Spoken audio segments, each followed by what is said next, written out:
മങ്കര കണ്ണമ്പരിയാരം ഞാറക്കോട് ഭഗവതി ക്ഷേത്രത്തിൽ ഭാഗവത സപ്താഹയജ്ഞം തുടരുന്നു. സപ്താഹത്തോടനുബന്ധിച്ച് art of living കുടുംബാംഗങ്ങൾ അവതരിപ്പിച്ച ഭക്തിഗാനസുധ ശ്രദ്ധേയമായി. 1.5 മണിക്കൂർ നീണ്ടുനിന്ന പരിപാടിയിൽ നിരവധി ഭക്തർ പങ്കെടുത്തു. ക്ഷേത്രം മാനേജർ കൂടിയായ കൃഷ്ണദാസിന്റെ നേതൃത്വത്തിൽ നടന്ന ഭക്തിഗാനസുധയിൽ രാജേഷ് മാരായമംഗലം, MV രമേശ്, കല്ലൂർ യമുനകുമാരി, ബേബി ടീച്ചർ, ശാന്തകുമാരി, കലാമണ്ഡലം വിദ്യാർത്ഥി അർച്ചന എന്നിവരാണ് പാടിയത്.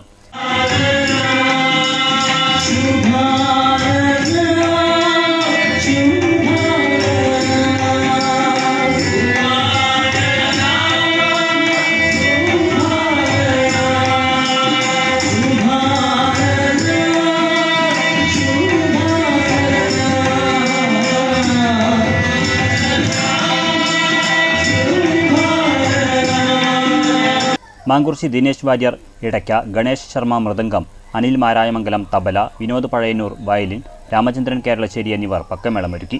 ഭക്തിഗാനസുധ അവതരിപ്പിച്ച കലാകാരന്മാരെ ക്ഷേത്രം പ്രസിഡന്റ് രാജൻ, മാനേജർ കൃഷ്ണദാസ്, ക്ഷേത്രം ഭാരവാഹികൾ എന്നിവർ ചേർന്ന് ഉപഹാരം നൽകി ആദരിച്ചു.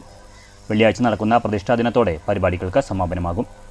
News bureau, Pathiripala.